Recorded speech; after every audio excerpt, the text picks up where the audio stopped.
Amén. Mateo 16, 18.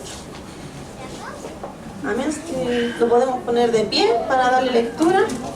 De este versículo vamos a tomar solo la parte final del versículo. Amén. Donde empieza y las puertas. Amén.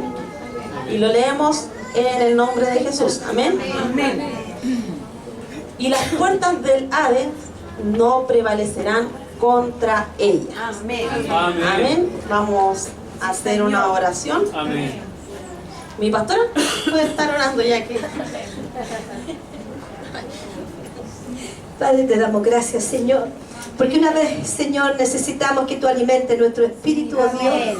Gracias por tu hija que ha de predicar en este momento. Dale de tu gracia, dale de tu entendimiento, Señor. Llénala de tu Espíritu Santo, de tu unción, para que entregue el mensaje que tú quieras enseñar en esta noche, Señor. Gracias te damos, estaremos atentos a lo que tú nos vas a hablar en esta noche, Señor. Quite toda distracción, todo aquello que puede opacar, Dios mío, que tu palabra no llegue a nuestras vidas. Gracias te damos, Dios, en el nombre de Jesús. Amén y amén. Glorifiquemos al Señor. Gloria a Dios. Gloria a Dios. Gloria a Dios para siempre. Amén. Pueden estar tomando su asiento. Amén. Amén. Bueno, como les mencionaba, el tema tiene que ver sobre la clase de guerra que hay entre la iglesia y el mundo de las tinieblas. La iglesia, todos sabemos que tenemos una guerra que es constante con nuestro enemigo, ¿cierto? Todos conocemos y estamos al tanto de que estamos constantemente en guerra. Todos sabemos que tenemos un enemigo que no descansa. El enemigo sabe muy bien cuál es su tarea, cuál es su labor. Y eso lamentablemente la iglesia muchas veces lo desconoce. Muchas veces la iglesia ignora la tarea que tiene el enemigo para poder hacer que la iglesia decaiga, que la iglesia mengue e incluso que la iglesia desaparezca. Amén. Y muchas veces, como no se sabe, también la iglesia no actúa porque no lo conoce. Pero en este día vamos a hablar sobre las diferentes clases de guerras que hay en la iglesia contra el mundo de las tinieblas. Amén. Yo las separé y las ordené en 7 tipos de guerras, para que veamos que no es tan solamente una, que es la que normalmente conocemos que contra los demonios, sino que hay 7 tipos de guerra que el enemigo toma y que está usando actualmente en la humanidad. Amén. La primera tiene que ver con el tipo de guerra moral. ¿A qué va esto? A que enfoca hacia nuestros valores. La guerra que nosotros tenemos como iglesia contra el mundo de las tinieblas tiene que ir primeramente con los valores que ésta tiene, porque nosotros sabemos que somos cristianos, amén, y según la Biblia nosotros tenemos nuestras creencias y tenemos nuestras convicciones, ¿cierto? En eso podemos verlo, lo que es el tema del aborto, ¿cierto? La pareja, el matrimonio, que nosotros sabemos que no puede ser un matrimonio entre ambas parejas del mismo sexo, ¿cierto? Sino que la palabra dice que el matrimonio y la familia está constituida por la palabra del Señor, que es entre un hombre y una mujer. ¿Cierto? ¿Estamos todos de acuerdo con eso? ¿Sí? Que también habla sobre el aborto. La palabra también menciona que esto se hace ver y se declara una vida desde la concepción. No dice que la persona viene a ser vida, viene a ser una persona cuando nace de los 9 meses y sale de la guatita de la mamá y llega a este mundo, sino que en la misma palabra también dice: mi embrión vieron tus ojos. Y cuando es un embrión no quiere decir que está fuera del útero, sino que el embrión está dentro. Entonces nosotros tenemos esa pelea constante de valores, tanto ya sea con el matrimonio, con el aborto, pero también tenemos el tema de los valores que tienen que ver ahora, incluso están tocando a nuestros hijos. Porque ahora incluso en los colegios quieren que el tema de toda la diversidad sexual, que le llaman ahora, se hable en los colegios. Que un niño no tenga el derecho de decir si es niño o es niña, sino que sea un derecho del niño que cuando nazca y crezca, se desarrolle y después le averigüe si acaso va a ser niña o va a ser niño. Porque eso es hacia eso es lo que apunta. Amén. En este día nosotros sabemos que se ha entregado lo que tiene que ver la Constitución. Y la Constitución apunta totalmente a esto. A que los niños nosotros como padres ya perdimos supuestamente el derecho a la educación y a la crianza de nuestros hijos, sino que es el Estado que quiere tomar el control de nuestros hijos y hacerles saber que ellos son libres de elegir. O sea que yo, si nace mi niño, por ejemplo, yo tuve a Sofía Belén, y si yo lo hubiera tenido quizás un poco más adelante en el tiempo, a mí el doctor no me podría haber dicho, tuvo una niña, tuvo un niño. Me tendría que haber dicho, tuvo una guagua. Porque no tiene sexo. Según la Constitución, según los valores que quieren instaurar, el niño tiene que elegir su sexo cuando ya sea más grande. Amén. Imagínense a lo que estamos llegando, a lo que el gobierno quiere que se llegue en esta sociedad. Quiere que todo el control que nosotros como padres y el derecho como padre a educar y criar a nuestros hijos se pierda. Amén. Amén. Pero esa es una guerra. ¿Sabía usted? Esa es una guerra que se está instaurando con mucha más fuerza en este tiempo. Una guerra en la cual están desvalorizando lo que es la sexualidad, porque ya no es malo que a un hombre de 50 años le guste un niño de 3. Ya no es malo que el hombre que tenga o la mujer quiera tener relaciones en vez de con una persona, quiera tener relaciones con un animal. Ya no es malo, ya no es malo que así se vea, como que incluso se ve malo que a un hombre le guste una mujer. O sea, los valores que estamos peleando en este tiempo, hermano, es una guerra. Amén. Es una guerra que lamentablemente ahora en este tiempo se ha hecho mucho más fuerte, mucho más presente y que quizás la podemos conocer. Y lamentablemente muchas iglesias la ignoran. Muchas iglesias las están tomando como total, si contra que a mi hijo no le pase, no le afecta. Pero hermano, no afecta. Todo lo que ocurra en el mundo afecta a la iglesia. Amén. Este es un tipo de guerra que tiene la iglesia contra el mundo de las tinieblas. Porque nos vino que un día para otro al presidente de tal país se le ocurrió aprobar una ley. No vino que de un día para otro se empezaron a hacer todos estos movimientos LGTB, todos los movimientos que hay, porque ahora no sé cuántas siglas tienen, porque yo sabía que era LGTB más Q, algo así. Y no sé ahora qué más, todos tienen un símbolo para que nosotros podamos saber si a esa persona le gusta un niño, si le gustan los niños menores de tal edad, si le gusta tener relaciones con animales. Para todo eso ya hay logos, ya hay insignias. Y eso nosotros como cristianos lo debemos conocer. Y eso nosotros como hijos de Dios tenemos que estar al tanto de toda esta guerra y esta batalla que se está viviendo. Porque al final es lo más perjudicado que están viéndose en nuestra generación, en el futuro. Porque nosotros quizás como adultos quizás ya tenemos más estables, se podría decir, o reconocidos nuestros valores y lo podemos fundamentar. Pero nuestros niños que se están recién empezando a madurar, a criar, ellos van a empezar a hacerlo con otra mente, con otras leyes, viendo otro tipo de situaciones. Y eso lamentablemente el diablo lo ocupa. El diablo lo ocupa a su favor. ¿Para qué? Para marcar generaciones, para arruinar generaciones. Amén. Este es un tipo de guerra. También la palabra dice que a lo bueno le van a llamar malo. Amén. Y a lo malo le van a llamar bueno. Amén. Amén. Tenemos que tener claro que la guerra moral que se vive hoy en día, nosotros como iglesia también tenemos que pelear por eso. Amén. Este es un tipo de guerra. El otro tipo de guerra que tenemos es una guerra doctrinal. Amén. La segunda guerra que podemos tener es la guerra doctrinal. Amén. Que esta corresponde hacia la palabra, incitando como la interpretación personal.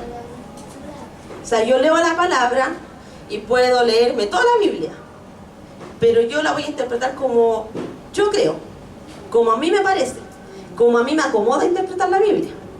Y lamentablemente eso se predica desde los púlpitos. Amén.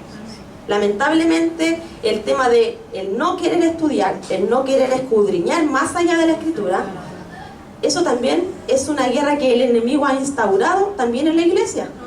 ¿Por qué? Porque cuando nosotros leemos la Biblia y la queremos interpretar a nuestra manera, estamos queriendo hacer un evangelio a nuestra forma. Queremos vivir a nuestra manera. queremos que las leyes y las doctrinas y todos los mandamientos que aparecen en la Biblia, la forma de vivir que aparece, porque la Biblia nos enseña a cómo vivir, a cómo llevar este camino del cristianismo. Pero si nosotros la queremos leer como a nosotros nos gusta, hermano, va a ser lo mismo que usted esté una persona de fuera del mundo, pero que se esté viniendo a la iglesia. Porque la Biblia no la podemos interpretar como nosotros queremos. La Biblia no se acomoda a mi forma de vida. La Biblia no es algo que yo puedo decir, ah, ya mire, esto sí, esto no. Es que esto no es tan así. ¿Ha escuchado eso? Amén. Ah, pero es que eso no es tan así, hermana. Usted está mal, no, está siendo fanática. No, eso ya es mucho. No tiene que ser así porque si no es tan así la Biblia, si el Señor igual nos permite. Pero hermano, la Biblia es clara. La ley de Dios es clara, es precisa. Si la palabra del Señor dice que no, es no. Y eso nosotros tenemos que tener que saberlo y comprenderlo. Porque cuando nosotros queremos estudiar la Biblia, nosotros necesitamos de alguien que nos ayude. Porque estudiar la Biblia solo no es bueno, ¿sabía usted? Amén. Porque estudiar la Biblia solo corremos este riesgo de que nosotros interpretamos la Biblia a nuestro parecer, como nosotros estamos entendiendo el versículo, como nosotros quizás queremos comprenderlo. Por eso es necesario que cuando se estudie la Biblia, cuando se haga un estudio más íntimo de la palabra del Señor, tenemos que hacerlo con alguien más. ¿Por qué? Porque así hay un intercambio de ideas. Amén. Hay una persona que va a saber más y te va a poder quizás guiar un poco más. Por eso es necesario, cuando aquí se hacían los estudios con nuestro pastor, los institutos bíblicos, todo eso, a los que pasamos por ese instituto, de repente quedábamos con la boca abierta porque no entendíamos nada. Quizás el versículo lo hayamos leído un montón de veces, muchas veces, y lo quisimos entender, quizás algo teníamos de noción. Pero realmente cuando nosotros veníamos al instituto, los que lo pasaron, pueden decir que muchas veces estábamos una hora en la clase pensando qué quería decir el versículo. Amén. No es una cosa de llegar y leer, no es una cosa de llegar e interpretar la escritura del Señor. Amén. Para eso también necesitamos a alguien que está a nuestro lado para guiarnos, para ayudarnos a comprender.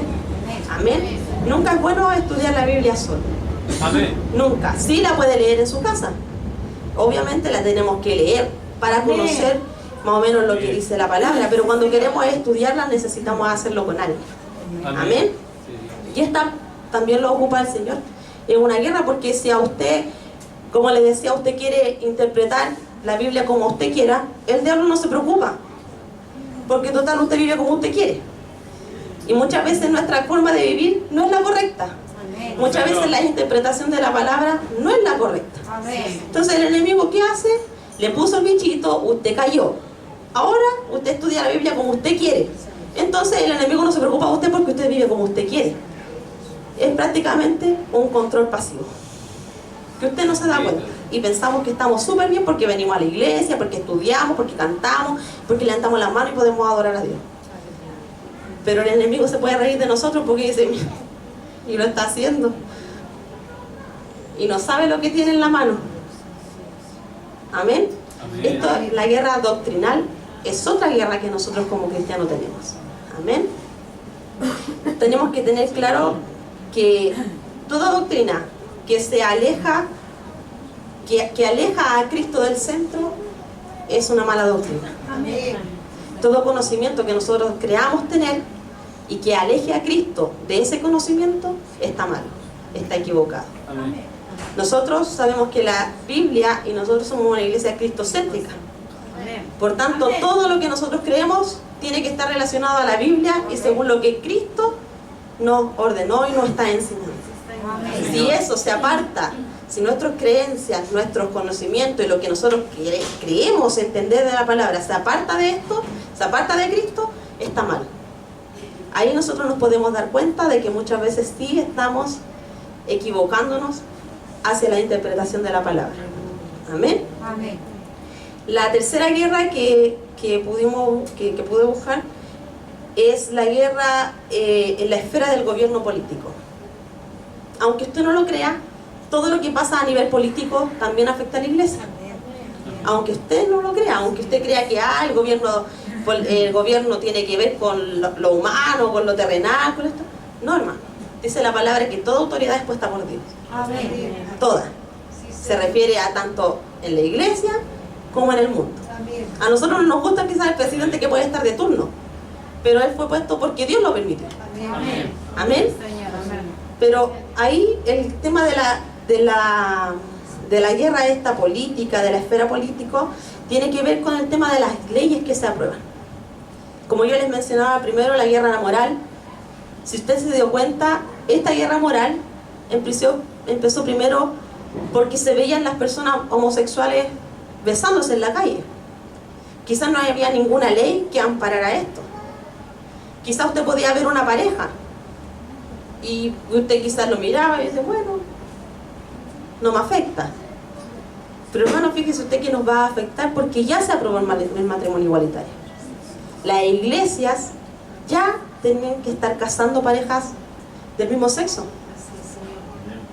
Aquellas iglesias que no estuvieron preparadas teniendo un artículo en su reglamento que hablara sobre esta situación, que no lo tenían, van a tener que casar parejas homosexuales. Damos gracias a Dios que nosotros con el pastor tuvimos la preparación y el pastor lo hizo antes, y en esta vez que se hizo el reglamento nuevo de la iglesia también está escrito. Pero imagínense, ya se aprobó la ley de matrimonio homoparental en este país. En otro país está aprobada, ¿sabe usted que está aprobada la ley de la pedofilia? Sí. En Holanda, en todos esos países está aprobada esa ley. Ya no es malo que un hombre quiera tener relación con un niño. Si el niño lo permite, no es malo. Dígame usted ¿qué puede permitir un niño de 6, 5, 7 años? ¿Qué puede permitir si él no tiene conocimiento? Él no tiene idea de nada. Imagínense que todas estas leyes se están permitiendo, se están aprobando, la ley del aborto. Imagínense que en otro país una persona puede abortar hasta los 9 meses. Imagínense a lo que llegan las leyes. Y eso es toda una guerra política.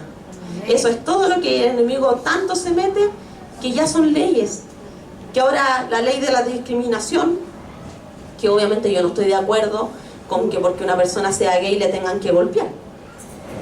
Todos sabemos que eso es malo. Amén. Amén. Pero esa ley también apunta a que yo no me puedo expresar.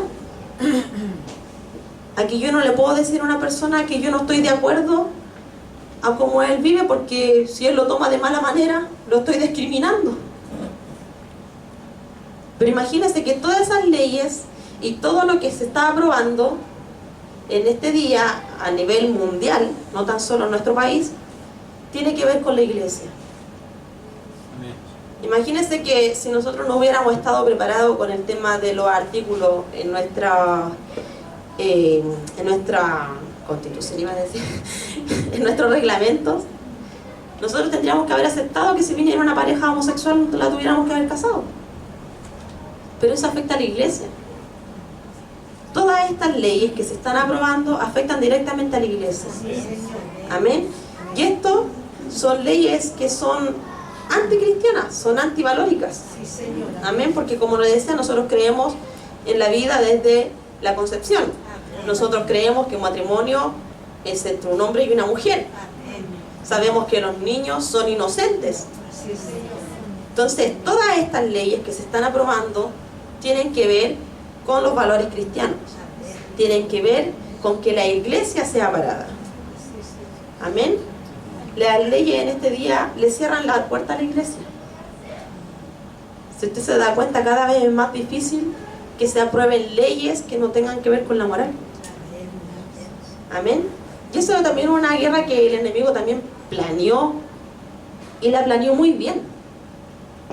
La planeó muy bien, porque podemos decir que lamentablemente la iglesia antes no tocaba estos temas.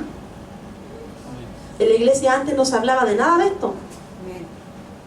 No sé si lo hacían porque quizá era pudoroso, porque abría mucho la mente hablarle de sexualidad a los jóvenes. Pero lamentablemente mucho tiempo la iglesia estuvo callada. Mucho tiempo la iglesia no abrió la boca, no dijo nada sobre qué pensar.